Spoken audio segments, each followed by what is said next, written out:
Perfect. Then let me get started. Okay, welcome everyone. Thank you so much for taking the time to join me for this presentation today about setting up AI projects for success.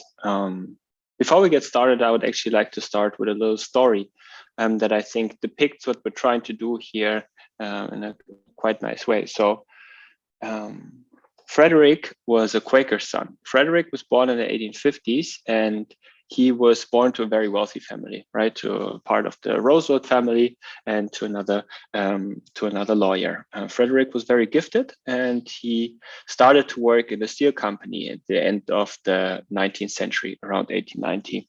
5 to 6 years later, he became a manager. Now you have to understand that 130 years back in time, creating steel was an artisan's work, right? Depending on how the steel worker felt today, you might get more and higher quality steel out of the steel block, or you could get less steel and lower quality steel. Now, Frederick said we shouldn't do that. So he carefully analyzed the steps that were taken when producing steel, and he created a guideline. And out of this, he was incredibly successful and laid the groundwork also for the industrialization through something called process management. The person I'm talking about is Frederick Taylor, and I'm personally not the biggest fan of his work. I think his work was also detrimental to the health of many people. But what I'm trying to do here today is they were setting up clear framework and clear guardrails for how the work should be done. And I by no means want to make the data science work some sort of repetitive and boring job. But I do think that creating framework and guardrails on how to think about AI projects can help us all in the data science community quite well. So who am I to be speaking about this? My name is Zawadzki. I'm currently the head of artificial intelligence at Cariad. Cariad is the central software development agency for VW Group, and I'll say a few words about Cariad later. But I have a business and a management consulting background. Then I also work as a data scientist, and I just think a lot about those topics of how do you come up with AI project ideas, how do you evaluate them, how do you scope them, and then to hopefully also successfully deliver them at the end. First, I would like to give a little introduction of why I think artificial intelligence, machine learning is incredibly important and will become more important in the future. What you see on the left side is how SoftBank thinks about the potential that can be utilized to the help of artificial intelligence. Let's not talk about the financials of SoftBank. That's one thing, although they finally managed, I believe, to make a profit recently. But for those of you who don't know SoftBank, it's one of the most powerful venture capital funds in the world. It had an endowment of over $100 billion, and they invested it into mostly the digital ecosystem and startups. Now, they see a parallel between the potential that's possible with AI-based companies and AI startups compared to what we were able to get from the internet-based companies 20 years ago. So 20 years ago, we had a little internet bubble. A lot of money was first invested into internet-based companies, but nobody really knew how to generate revenue and even profit from those businesses. So the bubble burst. But what was the underlying driver that kept on driving the value of internet-based companies for the past 20 years? It was the exponential growth of internet traffic. The more users were using the internet, the more opportunity, the more potential was there to finally capitalize also on the internet traffic that was generated by users, and thus and the valuations of those companies that have survived for the past 20 years has also grown exponentially. And when we think about artificial intelligence, what's the underlying driver of any AI-based product? It's always the data that's available there. When we look ahead 10 years in the future, multiple studies say or predict that the data availability is also going to grow exponentially over the next 10 years. We have all these different things that are going to be connected. We have better sensors, cheaper sensors that are able to collect more and more data. And SoftBank predicts that the more data is available, the higher are the chances to generate value through artificial intelligence. And I find that really enticing. And that's a perspective that I really share. What you see here on the left side is, there we go. What you see here on the right side is another research report that came out this year by ARK Invest. And ARK Invest is a venture capital fund that basically open sources their technology research. And they predict that the most important technology for the next 10 years is also going to be deep learning. That's their number one technology to have the biggest impact on the economies in the future. That's at least what they predict. So they say what you see here in the middle, that internet-based companies were able to generate around 13 trillion of additional market capitalization, and AI-based companies have already added 2 trillion in 2020. And they predict that over the next 15 to 20 years, deep learning-based and AI-based companies are going to generate even more value, even more market capitalization than even those huge internet-based juggernauts like Facebook, Google, Amazon, and other companies. And just putting that into perspective, how especially the finance world also thinks about artificial intelligence gets me really excited, right? So it's a good sign. People are betting money on artificial intelligence. And you also see the same happening in the corporate world. So on the one hand, you have what the venture capitalists and the markets are expecting of value that can be generated with AI. What you see on the left side is the Stanford AI Index. If you haven't read it, I can highly recommend it. But they track how much money is also invested into startups and also internally in global corporations. And they also noticed a peak investment into artificial intelligence last year.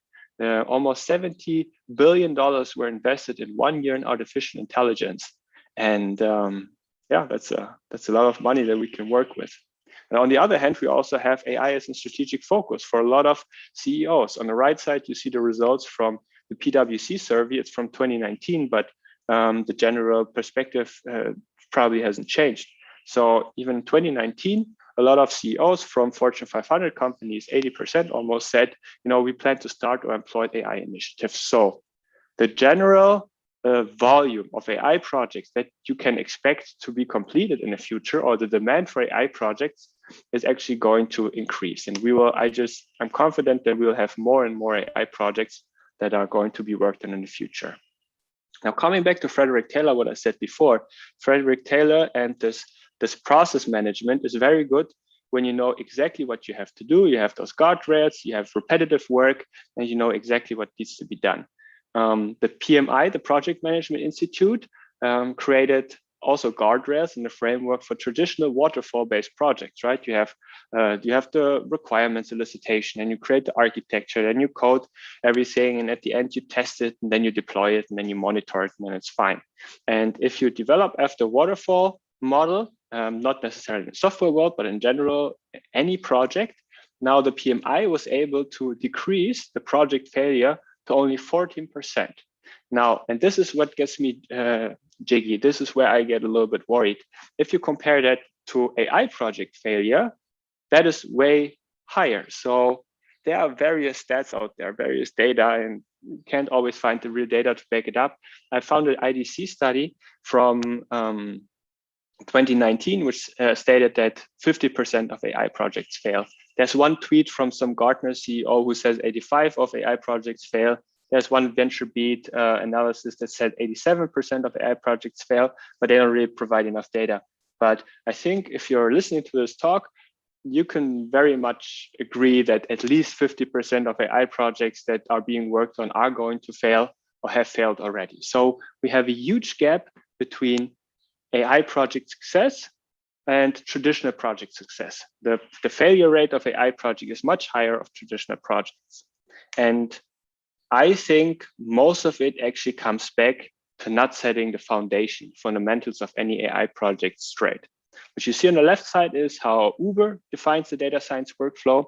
And the beautiful thing about any AI-based project and product is you have to go through those 4 steps, right? You have to define a project, then you prototype a model, you productionize it, and then you continuously measure the results. And what I want to focus on today is on this very first step, which you see here on defining the project. Because if you fail to define the project correctly, there's no business value behind it. If you don't understand the customer needs, but you excel in all these points afterwards, this is all going to be useless and probably not going to provide a lot of value if you don't get this very first point straight. So this is what I want to talk about today. By the way, how do we do this, Alexei, with questions? They probably just come in the chat or we ask them afterwards, right? Yeah, so there is a link, Slido link that I put in YouTube and LinkedIn. So just click on this link and let's just do it at the end, maybe. Let me just okay. go through yes. here. Yeah. or in case if you see there are any questions that I can also discuss now, then we can do it. But are you saying that I can interrupt you if I see any questions? Exactly. Please feel free to interrupt me. Yeah, okay, so please, everyone, if you have a question, you can go to Slido and ask, and then we'll interrupt Jan. Thank you. Okay, looking forward to the interruptions. All right, so before we dive into the theory or the framework, which I generally adhere to, I want to share a few words about what we're doing at Cariad. So Cariad, new company, we were founded at the 1st of July 2020, still under the name of Car Software Organization. Now we had our official rebranding, I think about 2 months ago. So don't worry if you haven't heard about us. I hope you will hear more of us in the future. We are the central software development entity in VW Group. So where are we coming from? VW Group eventually said, you know, the beauty about software is that it scales, and there's no need to develop an electrical component. I don't know, an electric window opener and closer for Seat, Skoda, Audi, Porsche, and VW. It makes sense to centralize those resources and to develop software products, if you do it right, for all the 10 million vehicles that VW Group is producing every year. And to do that, we have basically brought all the thousands of the software developers that we have in VW Group together. And the goal is that we're going to grow to 10,000 people until 2025. VW Group has committed a double-digit billion amount of budget into us. So we are, quite well-funded pre-stage.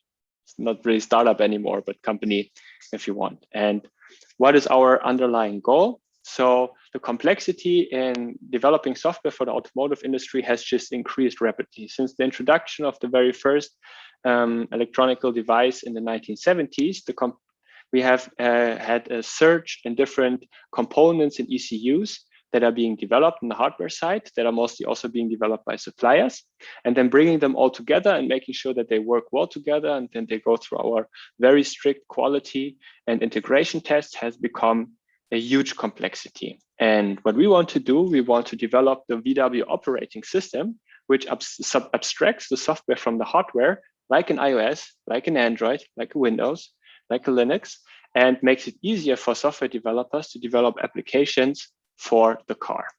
And so this is like the main product that we're developing, VW operating system into a single scalable platform. And then on top of that, we also develop applications in the realm of automated driving, intelligent cockpit and body, vehicle motion energy, and mobility systems. And VW Group is on the brink of a transformation. We want to transform from a metal bending company or tin bending or iron bending company to a software defined company. And Cariad is at the center of this transformation. I spoke about the VW operating system. What does it look like? So at the very bottom, you have a single scalable end-to-end architecture. So really the hardware architecture that you have on the bottom. And the goal is that this architecture is really scalable to all 10 million vehicles that VW produces and sells every year. On top of this end-to-end architecture, you have the VW operating system, which interacts closely with the hardware in all those vehicles. And what is just as important as the vehicle architecture for the future of mobility and for future cars is that we have a very stable and very good connection to the backend, and exactly that we can analyze the data there, and that we have that everything is integrated. And then, like I said before, we have our function development teams, and they develop those functions based on the VW operating system and the VW automotive cloud, and it can easily scale to all the other platforms. So this about the general state where we're coming from, about our goal. Now let's go back to where does AI come in. So you can already tell, like, autonomous driving is not going to happen without machine learning, artificial intelligence. There's a lot of potential to make the in-car experience more personalized and more entertaining with the help of artificial intelligence algorithms. So AI also needs to bake into this standard platform. And that's what we're doing, that's what we're working on. Coming back to AI and setting up this general framework. So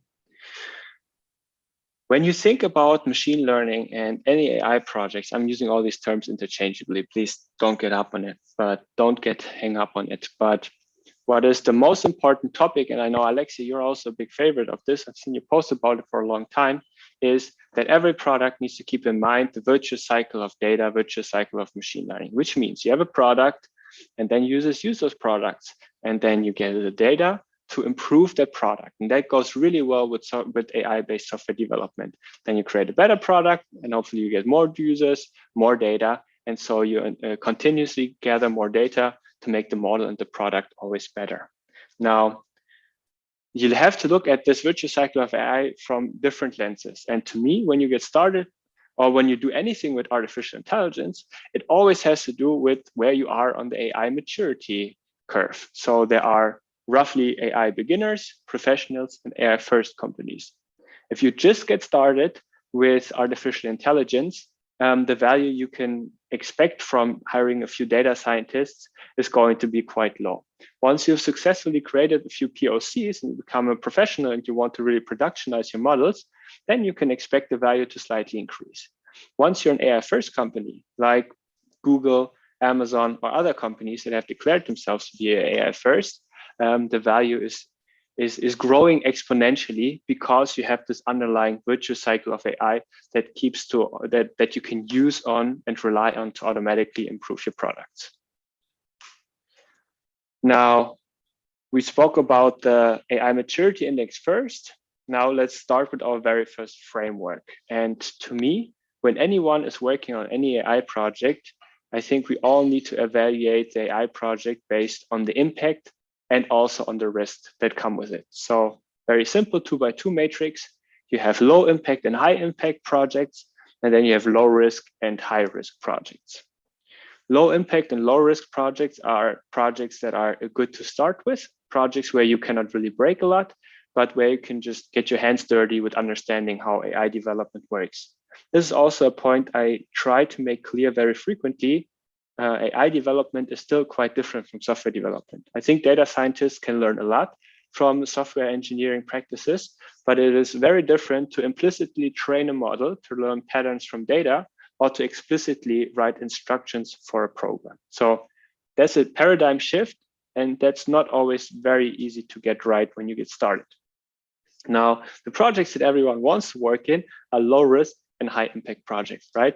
Projects where you know, hey, that has been potentially done by a competitor and they have achieved really nice results, then you have the same database like them, then you can probably also put that in. Or if there is a really well pre-trained model out there already that is exactly working on the task that you needed to work on, and you can deliver a lot of business value with it, those are holy grail AI projects. And those are the ones that you want to be looking for.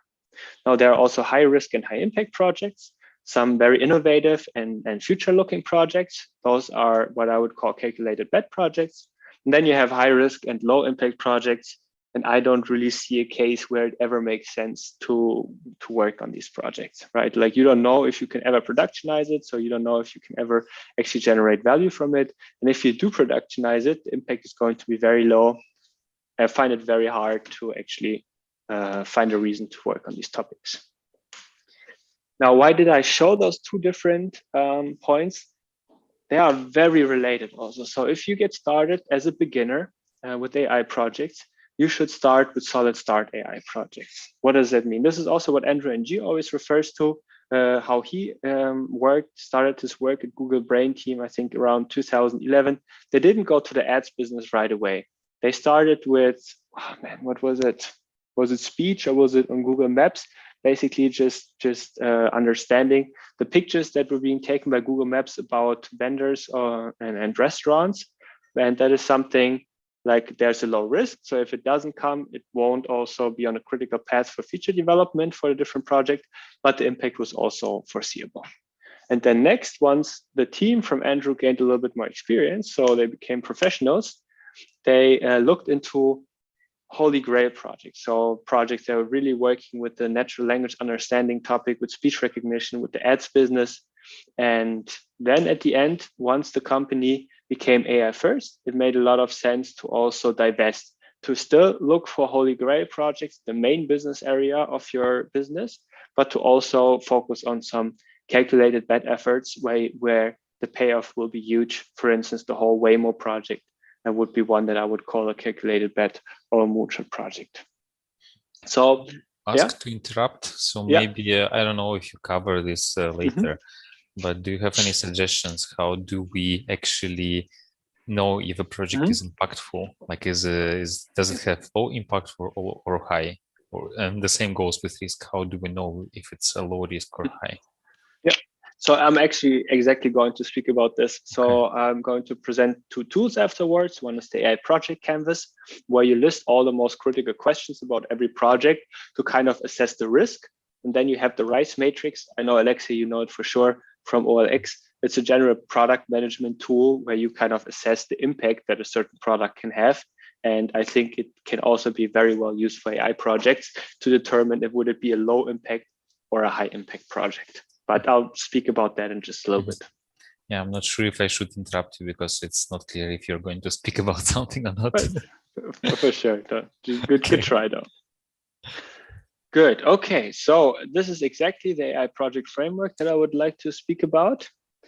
And so first we're going to talk about the stage of coming up with AI projects in general. You always have this double diamond from a design thinking framework or a general innovation framework, where you want to at first discover as many great ideas and then narrow those ideas down to the most important ones.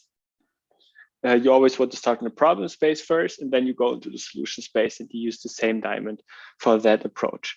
I think that approach works also really well for AI projects. So if you just get started and you want to discover a few AI projects, we're going to talk about one or two ways of how you can do it. And then the evaluation and scoping part follows afterwards of how you can assess those projects and focus on the most impactful ones, so which are low risk and hopefully high impact. On the discovery stage, it's a tricky one, but I can recommend two tools. One is called AI the Game. It's a card game produced by our friends in the Pocket. You can send them an email or fill out a question survey online, and then they will send the card game to you, I believe. It was free. They might charge a few bucks for it now, but it was a very good tool. And what does it do? You have 3 tasks. So one is you take the role of, I don't know, CEO, CTO, CFO, whatever. Then you have certain capabilities of machine learning. So computer vision, natural language processing, and then you have example tasks like what you see here, visual quality control or speech recognition or any other product that can be created with machine learning.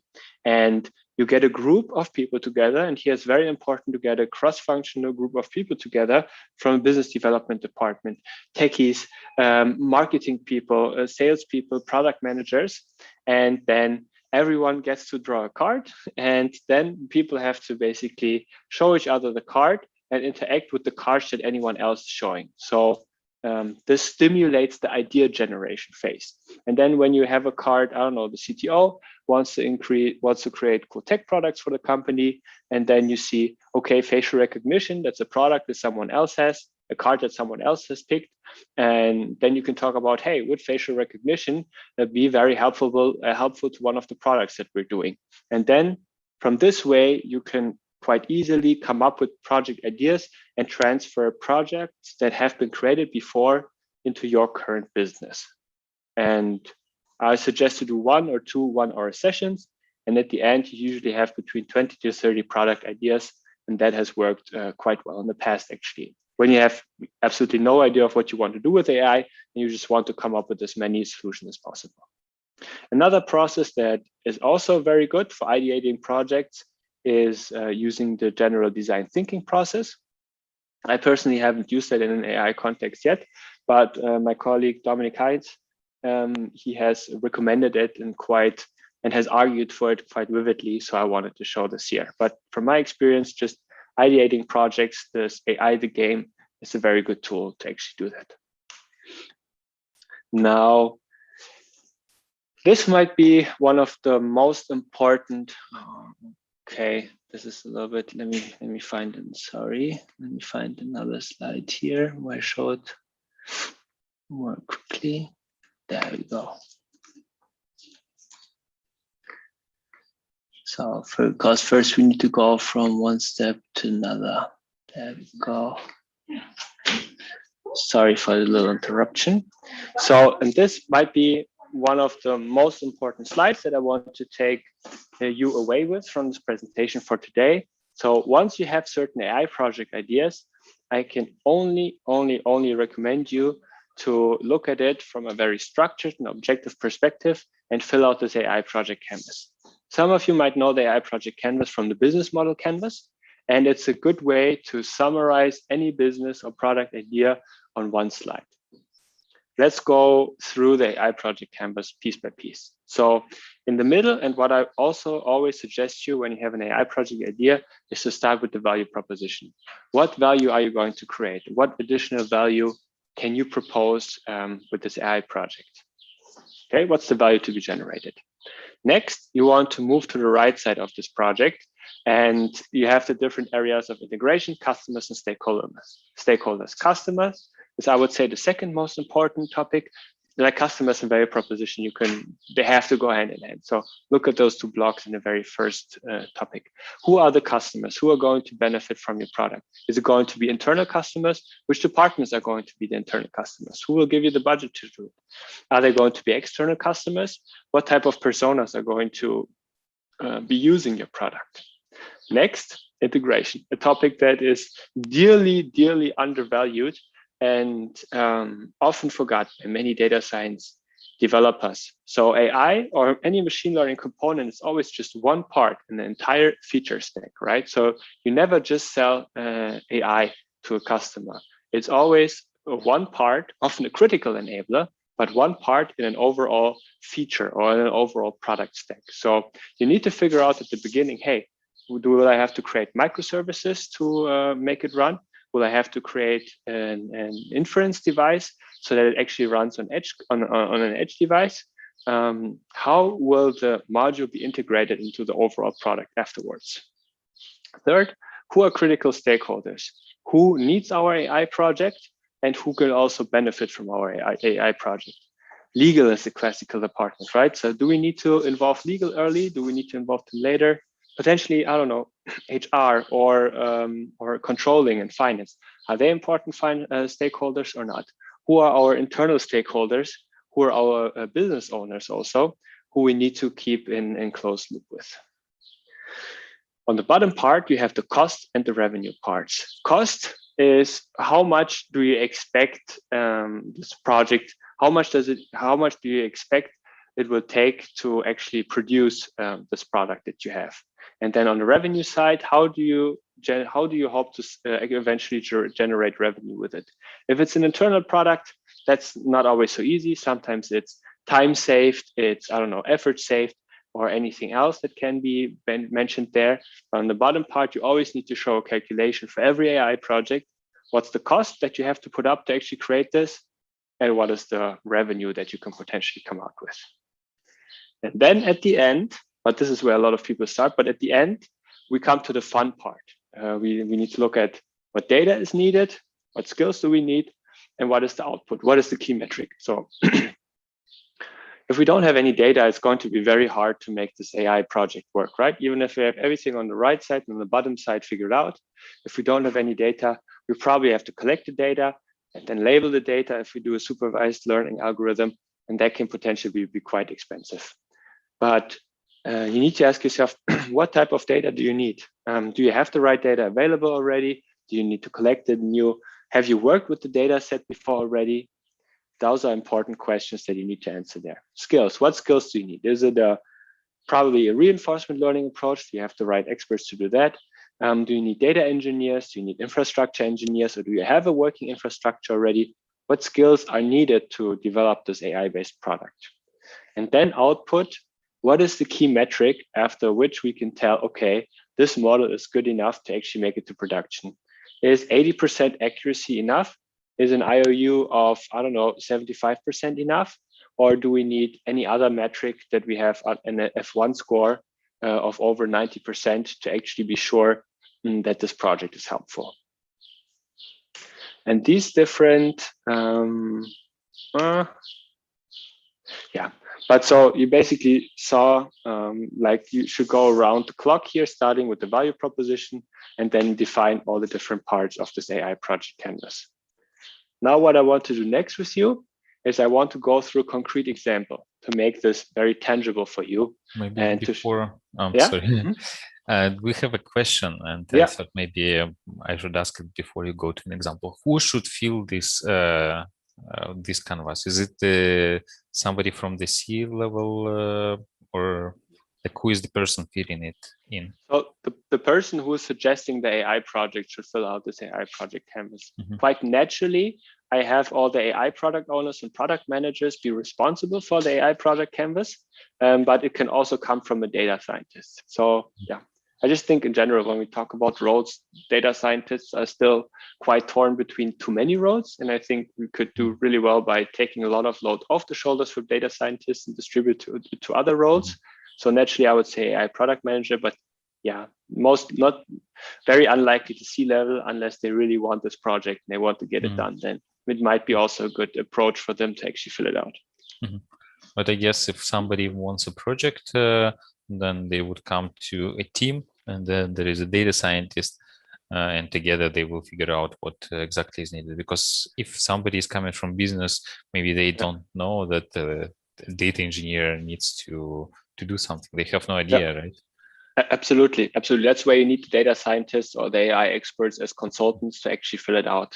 Yeah, but those are the questions that everyone, and this could even be my grandma, right? If my grandma wants to create an AI project, those are the questions you need to ask and also get the answers to in order to evaluate if this is a feasible project or just a moonshot. Okay, thank you. So I would love to go through this example of an AI audience analyzer. And is this too small, or yeah, I can try to. Small. Okay, let me try to actually make it bigger. Yeah. Now you don't see the nice headline, but I assume that won't be too bad for you. Okay, there we go. All right, so the AI audience analyzer. So back when I was giving presentations at conferences, as a presenter, I always wanted to get feedback about my presentations, of what parts of my presentation were interesting to the audience, what type of audience was also listening to my presentation, and how I can make the presentation more engaging for when I give this presentation a second time in the future. So the idea of this AI audience analyzer is to monitor and measure audience engagement, right? We want to provide insights to speakers and event organizers, how engaged the audience is in terms of emotional commitment, attentiveness, engagement, potentially also a gender distribution or other demographic information. And this would help speakers and event organizers learn from the different presentations and just help presenters basically improve. Okay, so you can imagine just a camera basically analyzing or filming the audience at a presentation, afterwards giving a report. I don't know, 20 people listened to your presentation. That was the demographic that we witnessed. People were engaged for the first 5 minutes. Then after 6 minutes, everyone started to look at their phones. And then at the end, the eyes went up to the presentation again. It's an idea.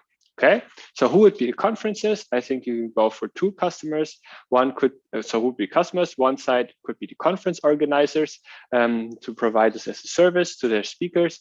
Okay, like you get, if you speak for us, you basically get this report afterwards, or public speakers, right? You can also sell this to public speakers afterwards and help them to, improve their skills.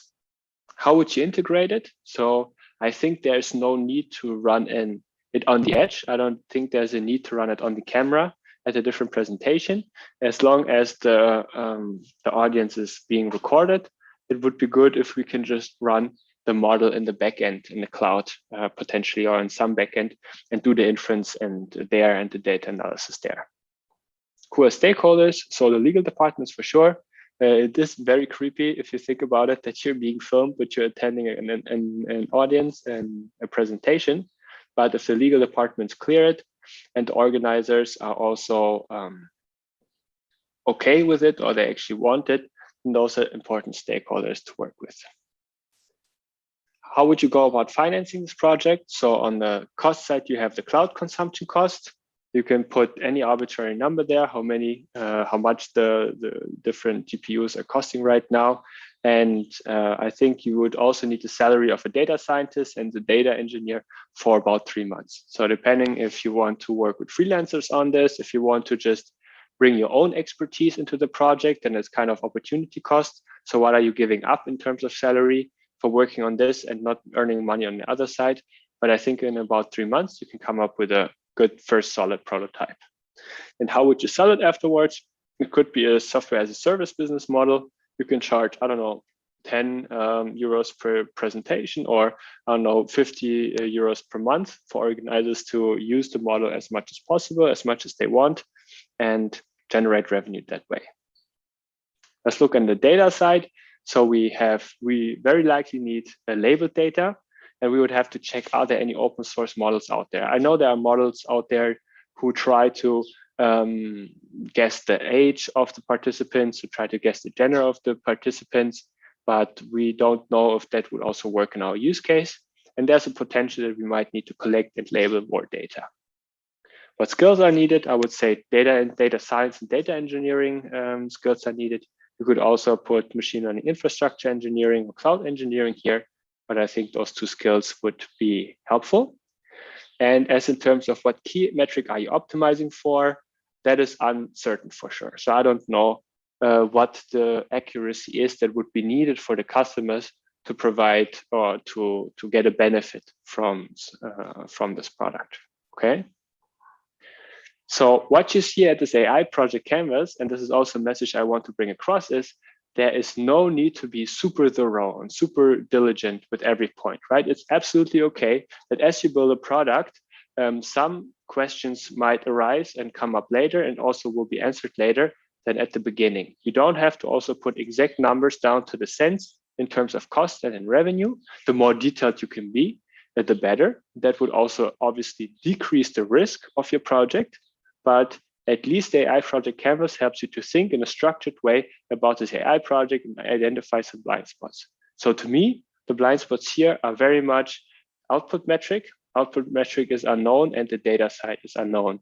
So just given that those 2 points are quite far away from actually having a good answer there, this would make this project automatically a medium to high risk project in my perspective. Okay, yeah, and then before we continue, we had this matrix earlier with low impact, high impact, and low risk and high risk matrices. So the more diligently you can actually fill out all the different 9 boxes that you have here, right? And the more concrete you can actually answer those questions, the lower the risk becomes. And the more blind spots you have and the more tentatively you can answer just some of those questions, the higher the risk becomes. And I generally say if you have good answers to 7 to 9 of these boxes, that is a low risk project. Everything from 7 to 4 boxes that are filled out, that's like a medium risk project. And if you can only answer like, I don't know, 3 or 4 of those boxes confidently, that's definitely a higher risk project. And depending on where you are in your AI maturity journey, I would suggest you to rather do that at the end when you are really keen for a new challenge than to start with it at the beginning.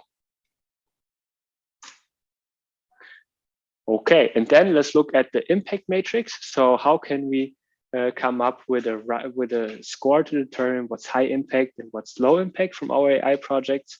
The RISE matrix is in product management generally used and consists of the reach, impact, confidence, and effort scores.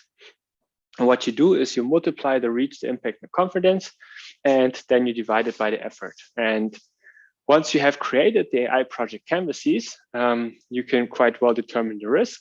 And then you can also calculate the RISE score for the different products so that you can argue afterwards, okay, this is a very good solid start project, or this is a very good holy grail project.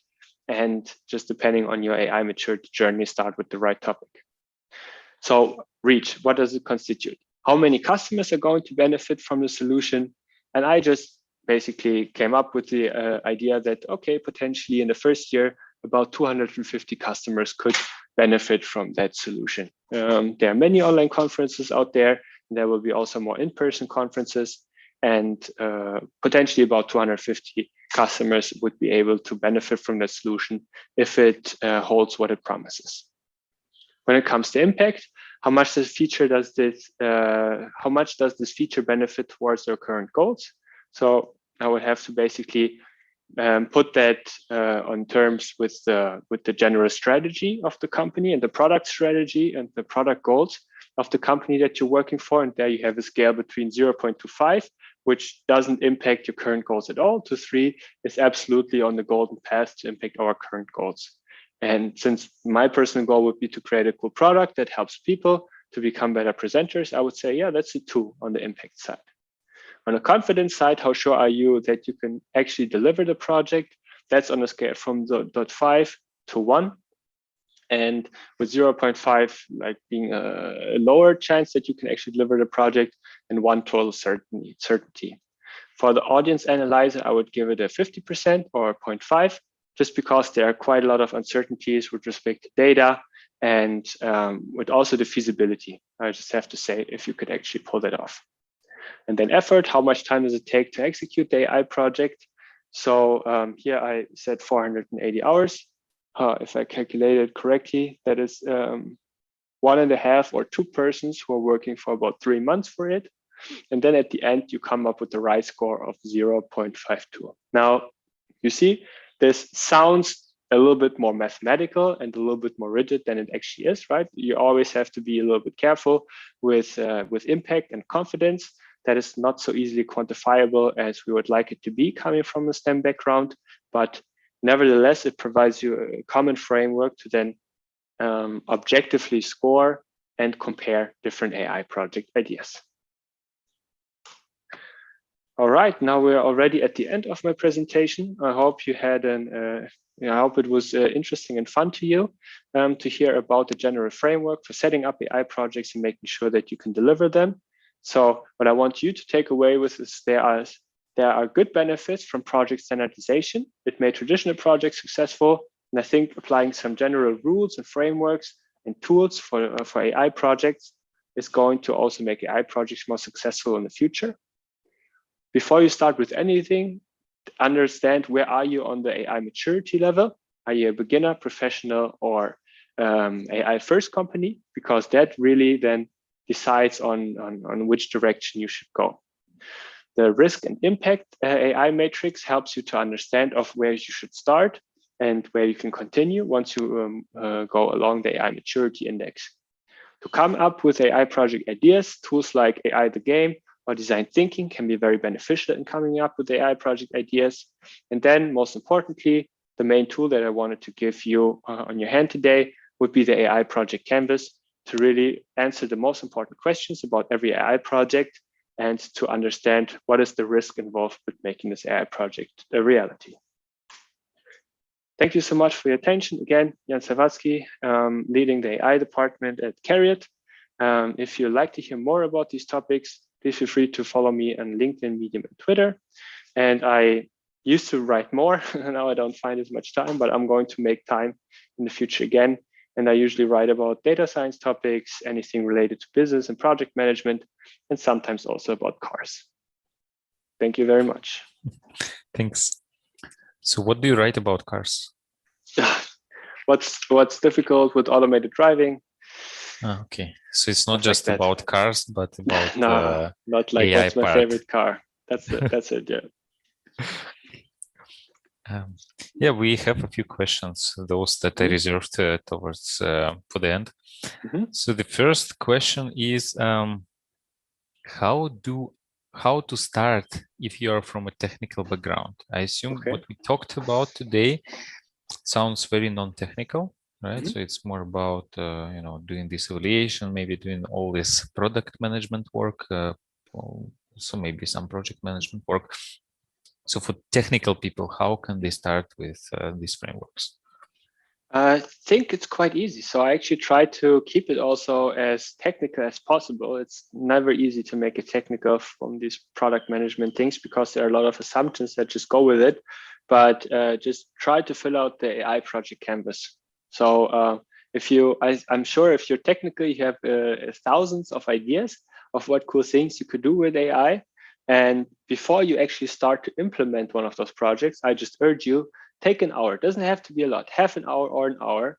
Look at the AI project canvas, fill it out, and then you can tell for yourself afterwards, is this really going to be a good idea, or do I need to clarify maybe a few other things before I get going with implementing these topics? Yeah, exactly. So the AI project canvas, I think the best way to get started if you're coming from a technical background.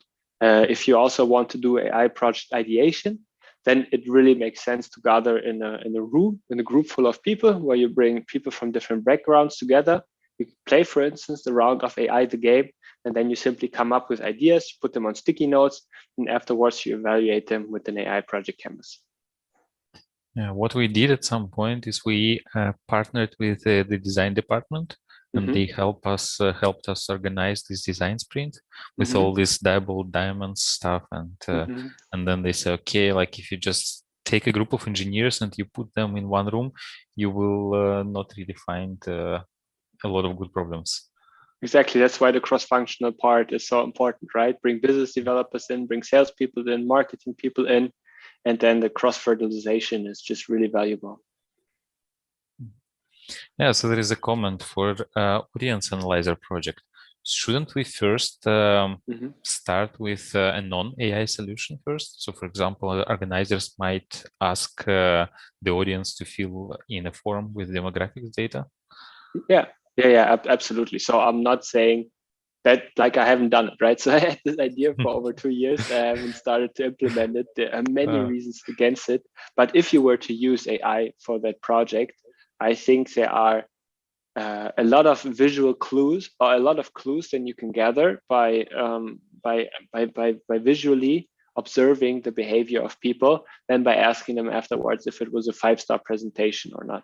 So I have actually received like these surveys after presentations with some feedback, and this would be, for instance, additional information that I would simply like to have, where I just think a computer vision based method is more helpful. But to test customer development, right? To test if customers even want to have that, the best idea would be just to go out and ask people, hey, if there would be a product like this, would you buy it? Would you actually buy? Would you actually pay money for it? But yeah. And also thinking about this survey, like if you motivate people to take a survey, let's say if you give them something, then what you collect at the end might be biased, right? Because people will just put 5 stars to everything just to get a chance to win whatever thing you have to motivate them, right? So if you're, let's say, sometimes I give away a book at the end for people to give me some feedback after the talk. So maybe some people would just put 5-star awesome presentation just to make sure they get a chance to win the book, right? Exactly. Or all the biases that we have, like the recency bias. Let's say that you finish really strong and you bring fireworks on the stage, and then you really flash everyone, and then you throw candy into the group, then everyone will be like, yeah, 5 stars at the end. But maybe at the beginning it was very boring and you simply couldn't learn from that experience. So it's super complicated. It's probably also not good for the environment to make the algorithms analyze all that video data in the back end. But I think it has advantages over, let's say, just creating a survey after each presentation. But I'm by no way saying that this is the best idea and you should go out and do it. It's very flawed. Absolutely. Yeah. So another question we have is, what's a good try score for a small startup with two beginner data scientists, and how does it relate to the risk versus impact matrix? Yeah, very good question. So you always have to put this RISE matrix in comparison to the other product ideas that you have, right? So I can tell you everything about 0.8 is great and everything below 0.5, you should never do that. If you have only 0.2 product ideas and then you have one product idea with a 0.4, then that might be the best way to go forward for your concrete startup right now. So it really compares to the others. And then I thought about making this more quantifiable and also giving very concrete guidelines, but I also can tell you that everything above a RISE score of 0.8 is, for instance, like a high impact project, when everything below 0.2 is like a low impact project. And because it really depends on the business context that you're in, it really depends on the other product ideas that you have. And in the end, it's still a lot of guesswork, right? So who knows the trouble with AI project is that you very rarely know at the beginning if it's actually going to work out or not. You very often have to just train a model for the first time, and then you get a better feeling for the data and for the model and how good everything works. And then you can give a better understanding of could this work or could this not work. And with AI projects, that's just really hard to just understand it in the beginning. So there's still a lot of guesswork involved, but I think the general framework and the topics that I talked about will help us tap less into the dark and walk more towards an enlightened path for successful AI projects. Yeah, thanks. By the way, when you spoke about this RISE framework, you mentioned that confidence goes from 0.5 to 1. Yeah. Not from 0 to 1. Yeah. It's on purpose, right? So if it's below 0.5, then maybe you don't start at all, or why? Well, it just cancels out the calculation, right? So let's say you have a really good reach and you have a really high impact. Yeah, and then if the confidence is 0, then there makes no sense. Like it would be me basically trying to create a vision product for the robot that runs on Mars, right? Could have a high reach, could have a high impact, but I won't be able to deliver it. So it doesn't make sense. So that's why they kind of artificially cut it off by 0.5. Could it be 0.2 or 0.1? I think so, but that's just generally how they work with this RISE thing. Yeah, but I guess if it's 0.1, then you're not pretty confident in the success of this project. So why do this? Very high risk. Yeah. Oh, interesting question. So you wrote an article on Medium, why we need more AI product owners, not data scientists. Can you give some advice on how to find that job in Europe? So first advice that I have is follow my friend Adnan Boz on LinkedIn and Twitter. He talks about these topics all the time. And he also tracks the amount of AI product management jobs. And that market in the US has grown linearly in the past. And that's a good sign because the European market is often a few months, maybe years behind the trends that are developing in the Valley and in the US. So if you do a search on Indeed and Stepstone about AI product owners and AI product managers, you don't really find that many jobs yet. But I think there will be more jobs in the future. So that's the first thing. The second question is, how do you get started or how do you become an AI product manager? I think there are two ways. So first is you work as a data scientist and you come to the point where you think, okay, I'm really interested in understanding more about the product management side and understanding also more about the customer development and the business side. Then you can proactively come with AI products and tell your company, hey, I think this is a very important AI product that we should develop. I would like to be the very first AI product owner. If your company doesn't have it, I would like to be the very first AI product owner for this project. And so you can actively get started. On the other hand, if you're a product manager already, then you can try to increase your knowledge about artificial intelligence and machine learning. Again, come up with good, solid project setup, pitch it to your company and say, hey, I would like to become the product owner for this AI product.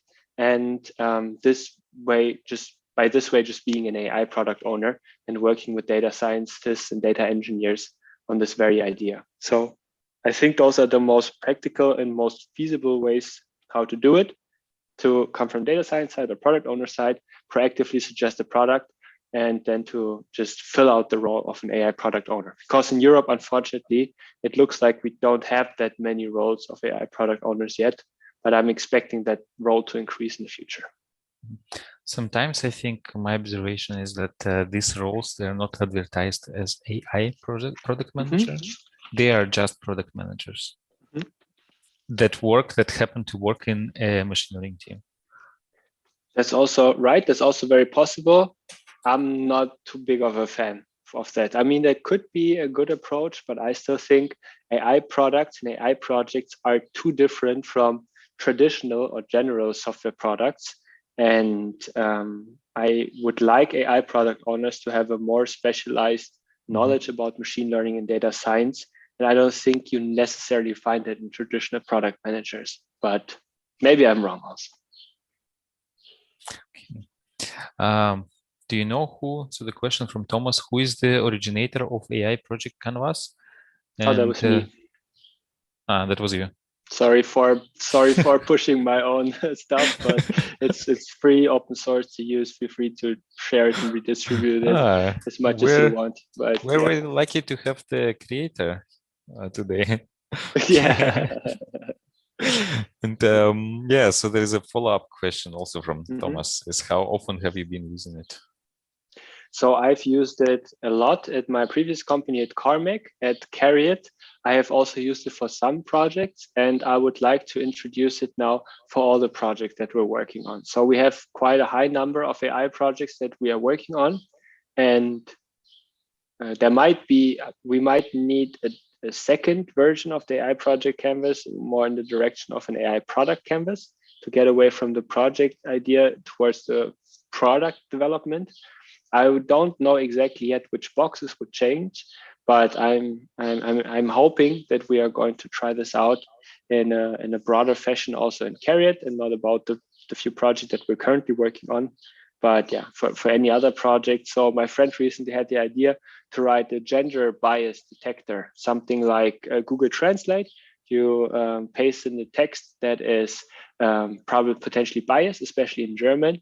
You always write about doctor in the male form, usually, or patient in the male form.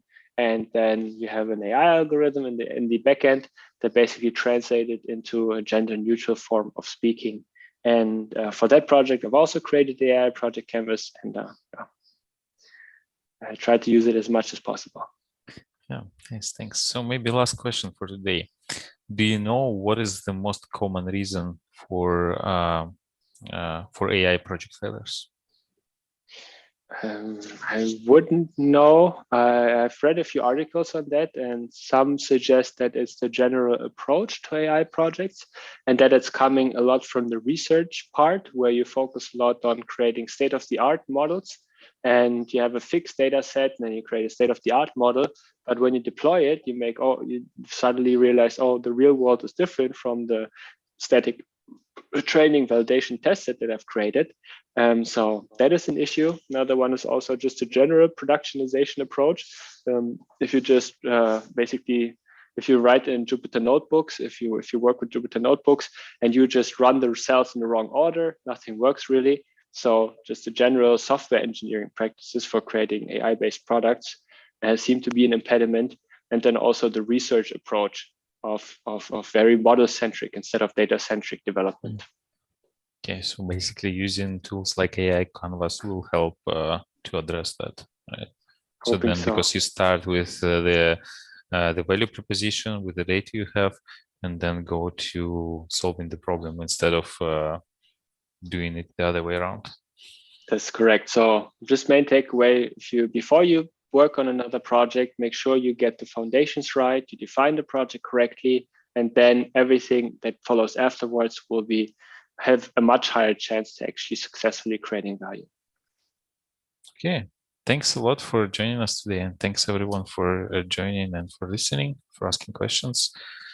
And, yeah, I guess, yeah, so for those who haven't registered for the conference, we have awesome talks throughout the week, so check them out. And yeah, thanks, Jan. Thanks for having me. Take care. Bye.